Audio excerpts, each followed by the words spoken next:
Merci de nous retrouver sur Canal 24. Bonsoir mesdames, bonsoir messieurs et merci donc de rester sur la télé.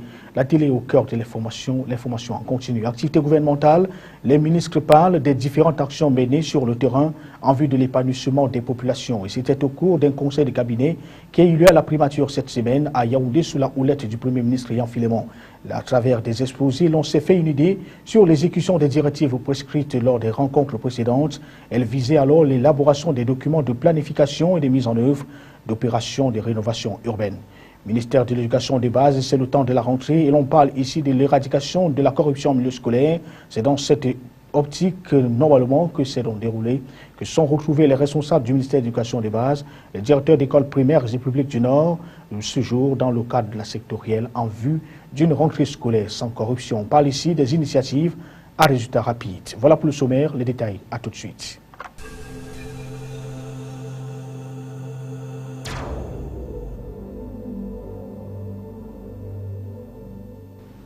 Et nous voilà à quelques jours seulement de la rentrée scolaire et au cours d'une rencontre ce 30 août 2013 à Garoua, les responsables du ministère de l'Éducation de base dans cette partie du pays ont parlé d'une rentrée scolaire 2013 et 2014 sans corruption. Des ateliers organisés dans le but de sensibiliser les responsables des écoles primaires et publiques et les responsables des services déconcentrés de ce département ministériel sur l'intérêt des initiatives à résultats rapides avec l'objectif de réduire de 80% le paiement des frais illicites dans ces lieux de savoir afin d'assurer l'effectivité et la gratuité de l'école. Le rapport du bilan de la deuxième phase du lancement des IRR a également permis de relever une effectivité harmonieuse sur la mise en œuvre de la gratuité de l'inscription des inscriptions dans les écoles et un net recul donc du phénomène du paiement des frais illicites sur 1154 écoles primaires publiques contre le Nord. 550 ont été choisis dans le chef-lieu venus des 4 départements pour les initiatives à résultats rapides. Ainsi, prenant la parole, le représentant du gouverneur Odanan Tsana a demandé aux responsables des établissements d'être des porte-étendards de la lutte contre la corruption, l'élaboration d'un plan d'action qu'il faudra suivre pour éradiquer définitivement la corruption en milieu scolaire, car avec elle, aucun développement n'est possible. Et plusieurs exposés ont meublé cet atelier d'imprégnation et de sensibilisation qui regroupait les responsables de la chaîne éducative. Et nous pensons que le problème des APE, comme l'a souvent dit, n'est-ce pas, la hiérarchie, relève, n'est-ce pas, de la loi. Il faut une loi spécifique, n'est-ce pas, aux APE pour pouvoir régler le problème des APE qui sont des associations qui apportent, c'est vraiment des associations qui apportent un appui indéniable. Les participants sont suffisamment informés sur ce qu'on ne doit pas trouver dans les établissements. Il faudrait que les parents conduisent, n'est-ce pas, leur progéniture à la rentrée scolaire et les installent, les directeurs les accueillent sans problème, sans un seul frais à exiger à un parent. Nous avons pris des initiatives. Nous sommes arrangés à ce que, arrivé, qu'on ne trouve même pas un membre du bureau de l'association des parents d'élèves devant le bureau du directeur, ni à côté de son bureau. Voilà, il gagne donc en intensité les préparatifs en vue du début effectif des cours le lundi 2 septembre 2013 prochain. C'est d'ailleurs à cette occasion que se sont réunis dans la salle de la délégation de la communication les différents responsables d'éducation de base. Et l'ordre du jour des travaux affichait donc le bilan de l'année qui vient de s'écouler, l'évaluation de chemin parcouru, ainsi que l'examen des préparatifs de l'année scolaire 2013. C'est dans la partie septentrionale du pays, avec arrêt à Garoua. Les détails avec Giscard Bonnier et Serge Tetka. La mobilisation est partagée par tous les membres de la communauté éducative de l'enseignement de base du Nord, engagés à répondre présente à la date du 2 septembre prochain. À Garoua, les responsables départementaux de l'éducation de base se sont réunis pour une réunion sectorielle, en prélude à l'événement pour faire le bilan de l'année qui vient de s'écouler et examiner l'état des préparatifs de l'année à venir. Les directeurs d'école, inspecteurs et autres responsables administratifs de l'éducation de base ont écouté avec intérêt les directives données par le gouverneur de la région du Nord. Dans le but de passer une bonne rentrée, Joseph Otto Wilson leur prescrit d'élaborer un plan d'action qu'il faudra suivre pour éradiquer la corruption en milieu scolaire, de mettre sur pied une nouvelle dynamique par rapport aux travaux pour la rentrée puis a attiré leur attention sur l'hygiène élémentaire qui permettra d'éviter le choléra. Plusieurs exposés faits par les partenaires de l'éducation de base ont meublé la sectorielle et l'on n'attend plus que les instructions reçues soient mises en pratique pour espérer relever les défis de la nouvelle année scolaire. Cet ensemble d'instructions nous permettront, n'est-ce pas, d'avoir une rentrée dans le temps, dans la sérénité, que au 2 septembre 2013, tout se passe bien dans les écoles. On insistait pour que la pédagogie règne dans toutes nos écoles et nous avons aussi essayé de parler de la gestion du personnel parce qu'il y a une instabilité de nos enseignants, surtout contractualisés dans les écoles. De manière commune, l'engagement pris se résume à travailler conformément aux normes conseillées par le ministère de tutelle. Toute idée qui augure d'une bonne rentrée du 2 septembre dans le Nord et bien sûr la réussite de l'année scolaire 2013-2014. Dans la région de l'extrême nord voisine, les responsables se sont retrouvés dans le cadre de la première réunion sectorielle. Le gouverneur qui présidait la séance de travail a prescrit le respect scrupuleux des dates de reprise du service des personnels administratifs, enseignants et des élèves, ainsi que les dates d'interruption des classes. Le point avec Célestin Tabouli et Albertine Pichaga. Dresser le bilan de l'année scolaire écoulée et assurer l'organisation harmonieuse d'une rentrée sereine pour un déroulement judicieux de l'année scolaire 2013-2014, tel est l'objectif de la toute première réunion sectorielle des responsables d'éducation de base tenue ce lundi à Maroua. Les participants sont venus de tous les confins de la région pour prendre part à ce rendez-vous d'échange placé sous la thématique générique « La supervision pédagogique de proximité pour une amélioration de la qualité des enseignants ». En ouvrant les travaux, le gouverneur a tenu à rappeler que les présentes assises sont très nécessaires, dont les enjeux sont significatifs sur l'action des enseignants et des parents dans l'œuvre inlassable de formation de la jeunesse. Pour Awafonka Augustine, c'est un forum qui permet aux responsables en charge de l'éducation de base de déployer leur génie pour harmoniser leur approche et parler le même langage dans la perspective d'améliorer leur performance. À cet effet, il a prescrit à ces derniers le respect des obligations professionnelles que sont la ponctualité et l'assiduité tant dans les structures que dans les salles de classe, l'implication dans la mise en œuvre des actions retenues pour la réalisation des 4 programmes arrêtés dans la feuille de route du ministre de l'Éducation de base, l'assurance d'une rentrée sans corruption et l'effectivité de la gratuité de l'inscription à l'école primaire, entre autres. En présentant la carte scolaire de la région et le bilan des résultats aux différents concours et examens de 2013, le délégué régional Mamad Joël a fait savoir que le bilan est appréciable. Il ressort qu'en dehors d'une légère baisse observée au First School Living Certificate, les 2 autres examens ont connu une augmentation. Dans le domaine des activités post- et périscolaires, le bilan annuel reste élogieux dans la mesure où les athlètes de l'extrême nord ont occupé la 2e place au final national de la FENASCOB à Douala, a-t-il fait savoir. Rappelons que l'extrême nord compte 2235 écoles primaires reparties dans 47 inspections. Ces différentes écoles ont un effectif de 768 632 élèves encadrés par 10 595 enseignants. À Yaoundé, le temps est à la toilette dans la quasi-totalité des établissements. Les locaux administratifs et autres salles de classe se parent ainsi de leurs plus beaux atours pour répondre à l'appel du 2 septembre 2013. Autre constat, cependant, les inscriptions se poursuivent et les assemblées générales se sont tenues également en milieu de semaine. Il était question ici de prendre les dernières consignes et donner des dernières orientations pour une reprise des cours effective le lundi 2 septembre 2013. Reportage Alexis Claude Amourou, Divinapi, Florian Payot. Alors que l'on attend d'écouter résonner les premiers sons de cloche de la rentrée scolaire, les établissements donnent déjà de la couleur. Les travaux de badigeonnage des locaux administratifs et autres salles de classe augurent déjà une rentrée effective pour des milliers d'apprenants. Nous sommes pratiquement prêts pour accueillir les élèves le 2 septembre. La rentrée administrative a déjà eu lieu, elle était prévue le 20 août 2013. Tout le personnel enseignant en service ont déjà élaboré les emplois de temps. Dans cette confessionnelle, l'on réceptionne encore les demandes d'inscription. La bousculade dans les couloirs du principal le démontre à souhait. L'économa n'en démord non plus. L'autre information renseigne que nombreux parents viennent simplement compléter la liste des fournitures. Bon, les élèves qui viennent, les parents qui viennent, nous les accueillons, nous donnons les informations sur la composition du dossier.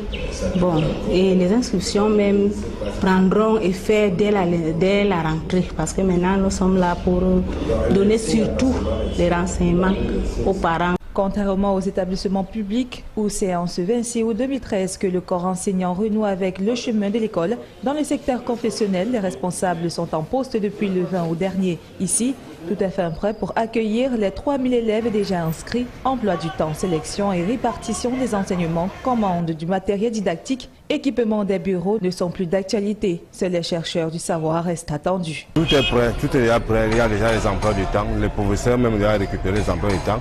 L'assemblée générale, c'est vendredi. Donc tout est prêt. Chez les tout-petits, c'est tout doucement que l'on s'achemine vers le 2 septembre 2013. Les difficultés financières liées au retard de paiement des salaires du mois d'août sont pointées du doigt. Pour l'instant, nous sommes en train d'accueillir les parents. Vous savez que la maternelle, les parents ne sont pas pressés d'inscrire les enfants, donc on les accueille un à un.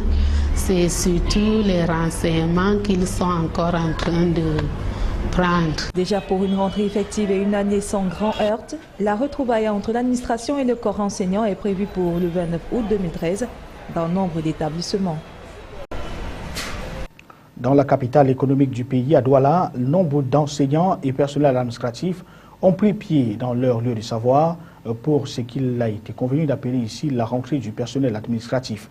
À une semaine donc de la rentrée, ou alors à quelques jours, les petits plats sont mis dans l'écran pour que l'année scolaire à venir se déroule dans de bonnes conditions. Albertine Bichaga, Benandogmo pour le détail. L'ambiance était au retrouvailles dans ce lycée situé dans la périphérique de la ville de Douala. Conformément au texte du ministère de l'enseignement secondaire, le personnel administratif en totalité a répondu présent pour la rentrée le concernant. Tout le personnel administratif est physiquement présent.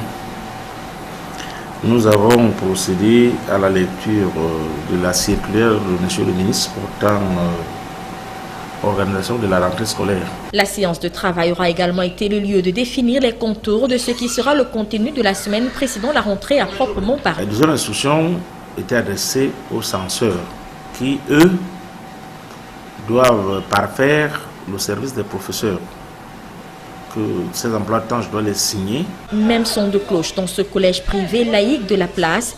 Ici, bien que la rentrée du personnel n'ait pas eu lieu ce jour, le dispositif de permanence mis en place par l'établissement impose la présence du personnel en tout temps. Notre stratégie depuis l'ouverture en 1994 consiste particulièrement à utiliser les professeurs permanents que nous payons toute l'année, 12 mois sur 12, à prendre leur congé pendant le mois de juillet pour certains, pendant le mois d'août pour d'autres, afin d'assurer la permanence. On a également défini ici les priorités avant l'arrivée des élèves. À la suite de ces emplois du temps, nous avons adressé des messages aux enseignants pour confirmer ceux qui seront avec nous pour l'année 2013-2014 et ceux qui ne seront pas là.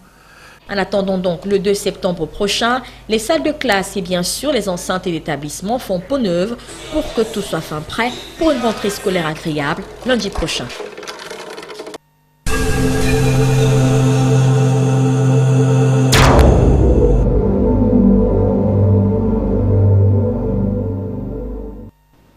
Bien, dans le reste de l'actualité sur Cameroun 54, on fait ce tour à la primature pour dire que le Premier ministre et chef du gouvernement, Yann Filemon, a présidé cette semaine, et plus précisément le 29 août 2013, dans l'immeuble principal de l'ensemble abritant ses services, un conseil de cabinet. Les travaux qui ont connu la participation de la quasi-totalité des membres du gouvernement ont permis aux uns et aux autres d'apporter des éclaircies sur les activités menées en vue de l'épanouissement des populations.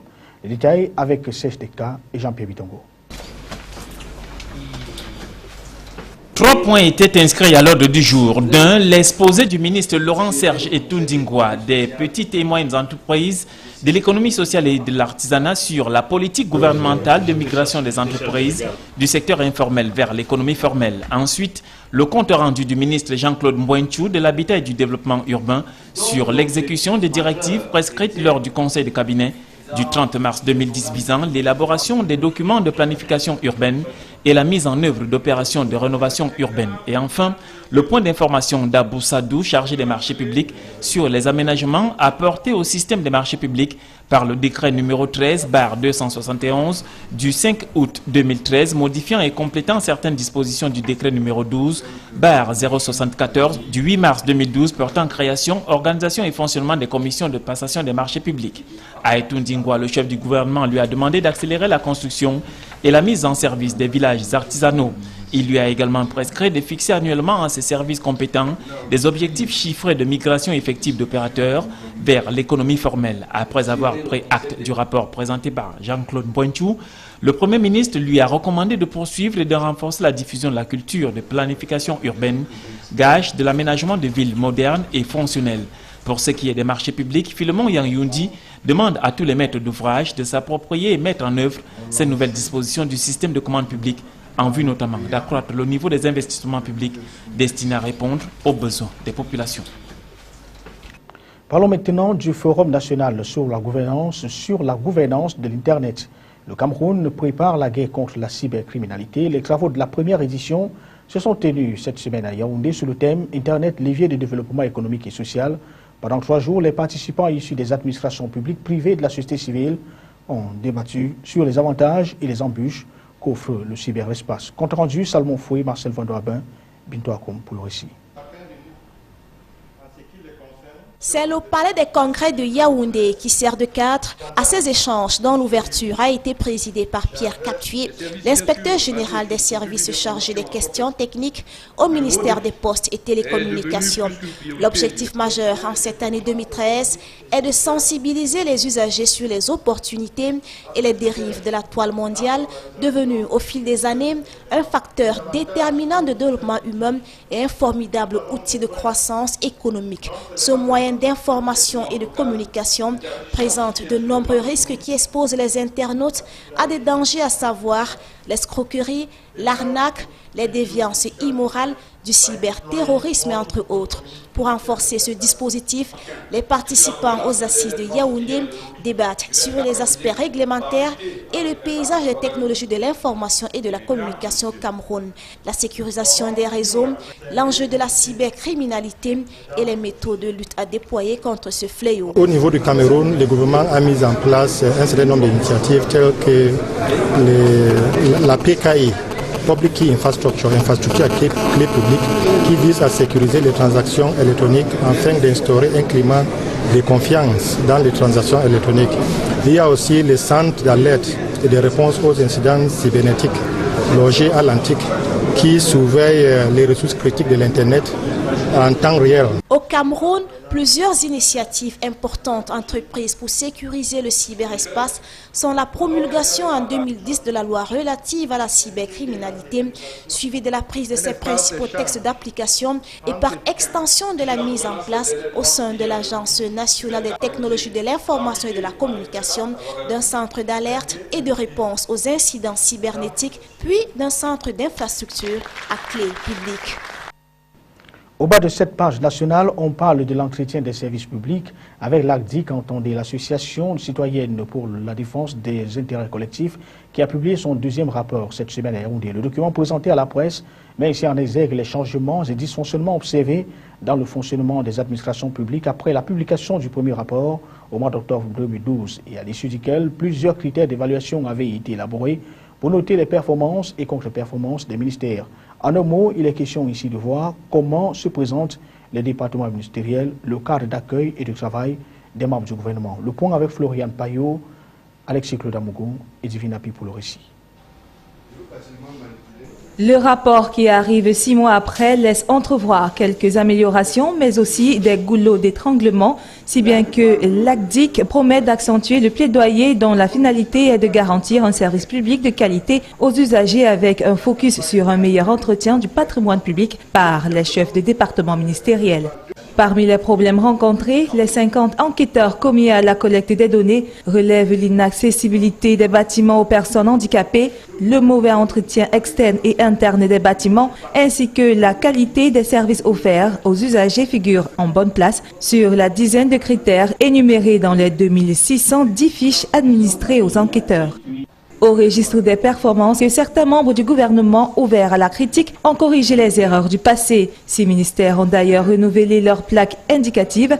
11 ont acheté de nouveaux drapeaux, 6 ont passé un coup de pinceau, 10 ont amélioré le cadre du travail. L'on peut citer dans cette catégorie les ministères des Transports, des Enseignements secondaires, des Postes et Télécommunications, de l'Habitat et du Développement urbain, des domaines du cadastre et des affaires foncières, de l'enseignement supérieur, entre autres. Les contre-performances ou les durs à cuire qui n'ont rien corrigé du tout et qui continuent de faire flotter de vieux drapeaux sont entre autres le ministère des marchés publics ou encore ceux dont les toilettes sont hors service comme les travaux publics, les finances, les enseignements secondaires. La catégorie de must ou les ministères les plus accessibles, les plus propres ou les plus sales et ceux qui respectent ou bafouent les emblèmes. La palme d'or du désordre, toute catégorie négative confondue, revient au ministère des Affaires sociales, alors que l'exemple à suivre est le ministère de l'administration territoriale et de la décentralisation, classé comme ministère le plus propre. Des exemplaires de ce deuxième rapport ont été déposés à Printemps, à la primature et à la présidence de la République. À l'étranger, on est dans le social avec la victoire judiciaire pour 700 ex-ouvriers de Continental. Leur licenciement n'était pas du tout justifié. Et puis en politique, l'exécutif a tranché sur la réforme pénale. Une nouvelle peine sans prison est créée. L'essentiel de l'actualité internationale avec la consoeur de la rédaction, C24, Bintou.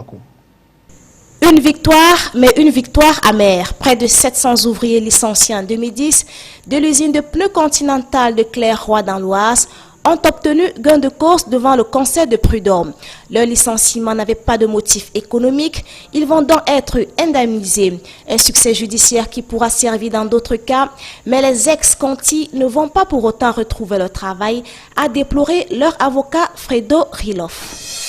Une nouvelle peine, mais en dehors de prison. L'exécutif a annoncé ses arbitrages sous la réforme pénale, confirmant la suppression des peines planchées et la création pour certains délits d'une peine de contrainte pénale permettant de contrôler le condamné sans l'incarcérer. Pour le Premier ministre Jean-Marc Ayrault, la politique de l'affichage et du laxisme du précédent quinquennat est maintenant terminée. Une alliance franco-américaine inédite. Après le refus du Parlement britannique d'une éventuelle intervention, François Hollande a réaffirmé sa volonté d'agir militairement en Syrie, ce qui place la France dans une position rarissime d'allié principal des Américains. Et le président français n'exclut pas une action d'ici à mercredi prochain. La femme de Jérôme Cahuzac, rattrapée par la justice, Patricia Cahuzac, en instance de divorce avec l'ex-ministre du Budget, a été mise en examen pour fraude fiscale et blanchiment de fraude fiscale dans l'enquête sur le compte caché de son époux. Comment désorienter l'adversaire? En Afrique du Sud, une équipe de rugby a peut-être trouvé la solution. Elle est composée notamment de 5 paires de jumeaux. Les équipes adverses s'y perdent et même l'entraîneur a parfois du mal à reconnaître ses propres joueurs. Très bien, il faut le faire. Jouer un peu de temps en temps au rugby, ça fait du bien. C'est le sport pour garder la forme. Mesdames, Messieurs, voilà qui met un terme à cette édition d'information sur Canal 24. C'était le journal. Il est temps de continuer. Nous souhaitons de passer un bon week-end en compagnie de nos programmes qui se poursuivent. Bonsoir.